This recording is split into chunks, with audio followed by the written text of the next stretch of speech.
All right, so you are considering that next investment property. There are two types of due diligence that you want to make sure that you always conduct whenever you're purchasing your next property. I'm going to dive right into them in this video. Stay tuned. All right, welcome back to my channel. I'm John. As discussed, we're going to talk about two forms of or two types of due diligence that you want to always make sure that you are doing whenever you are purchasing an investment property. Those two types are going to be your financial due diligence as well as your physical due diligence. So I'll go through and give one. Actually, I'll run through all of my notes for financial due diligence, and then all of my notes for physical due diligence that you should consider whenever you're purchasing an investment property. So if we kick it off with the financial due diligence, we can start off with probably the one thing that we always want to see whenever we're purchasing an investment property, and that's going to be a copy of the lease.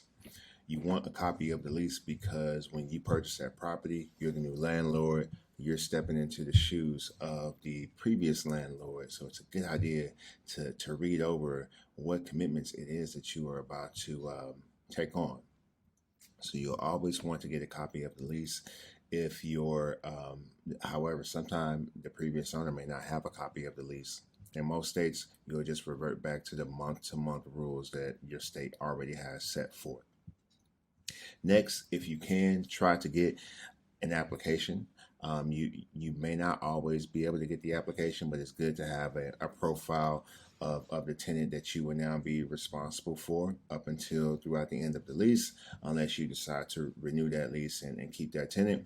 But if they're a tenant that you maybe want to get rid of, they're a bad apple, you can keep them along. You'll have to honor that lease, and then when that lease is up, you can decide not to renew their lease if that's the direction that you would like to go. Next up is going to be the rent rolls. We have to see how this property is performing. We want to know if this tenant is paying on time. We want to know how the tenant is paying. Are they used to the previous landlord maybe came by every month and pick cash up? So that's the expectation that that tenant has, and that tenant most likely is going to have that same expectation of you. So we want to know, are they paying on time? How are they paying? What method are they paying with? And once you see those rent rolls and you're talking to the previous seller, the previous owner, the property management company, you should be able to find out that information. Are they Section 8? Does Section 8 cover a portion of their rent? Does Section 8 cover all of their rent? Are they late with the portion of Section 8 that they have to pay? You want to try to get as much of that information up front so that it can help you with making your decision if you would like to move forward with this acquisition or not.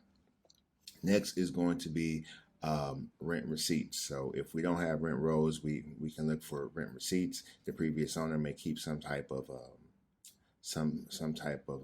receipt book, or maybe have QuickBooks or some type of invoicing system to where they'll be able to print off receipts to show that rent has been collected. And then when all else fails, we can always do bank statements. Is there any type of bank statement or bank record that would show that payments have been collected from this tenant every single month? So these are going to be very important financial due diligence items that you should really take into mind when you are purchasing a property. Things that can come up or, as I mentioned, rent receipts.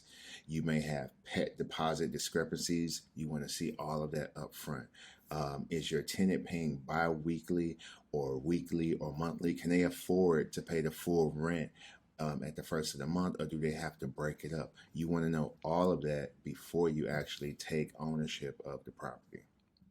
So next, let's move over to our financial due diligence, not financial, our physical due diligence that we will want to conduct on the property. You can do this by yourself. You can do this with the contractor. Oftentimes, we'll hire a building inspector that will go through the home and he'll inspect everything. He's paid to find problems.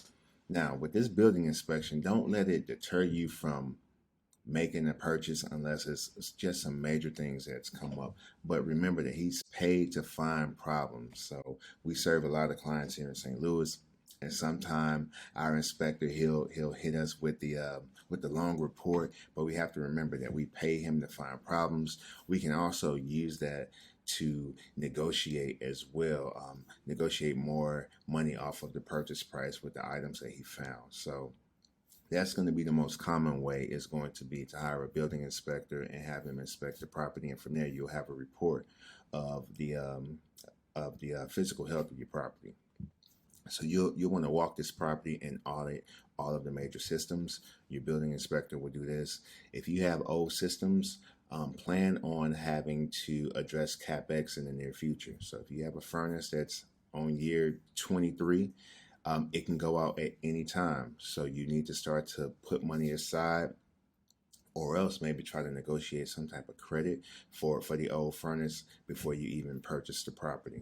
You want to walk the property and audit for any deferred maintenance. So is there a leak under the kitchen sink? Is the wood starting to get rotted? Are the gutters dirty? Does the siding need to be power washed?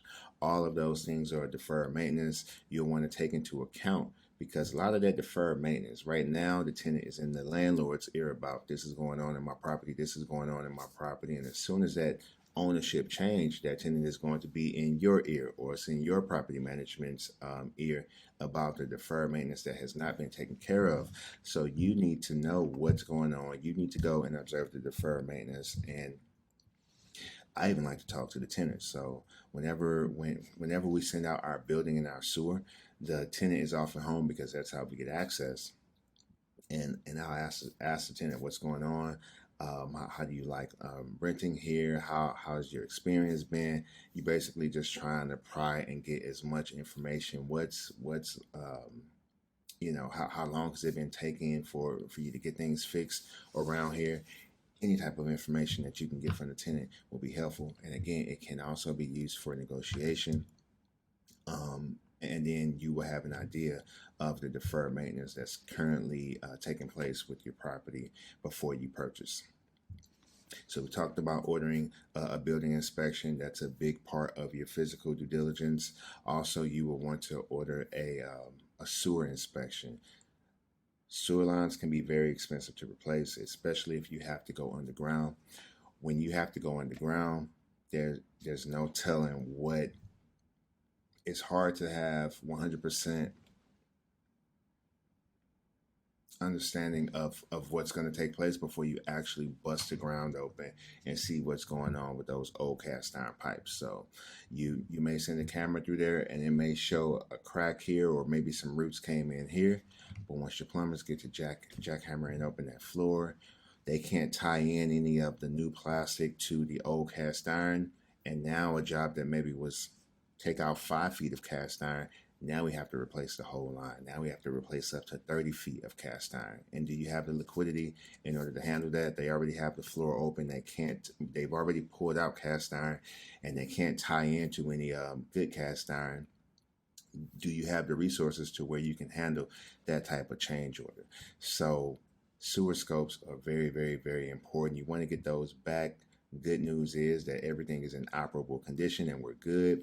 Worst case scenario, we want that we have a few roots in here and we just recommend cabling. But when we start to have cracked, collapsed lines, and that's not to say that sewer repairs is no problem. If you have the capacity to do it, they are also a great negotiating tool. A lot of people are really scared of sewer repairs. I mean, you do have to bust open your floor. You have to pull out the cast iron. You have to go back in with the plastic. You need to pull a permit for this, but it can be done, especially if you have a good realtor on your team that's going to help you use that as a negotiation tool. Go for it. But if this is your first investment property, if that may be a little bit too much for you to bite off and chew at this moment, then you and your realtor need to work together to see if this will be a good property for you to pass on, or else is it an opportunity. And then lastly, I would just say with the physical due diligence is to check if your property is in the flood zone.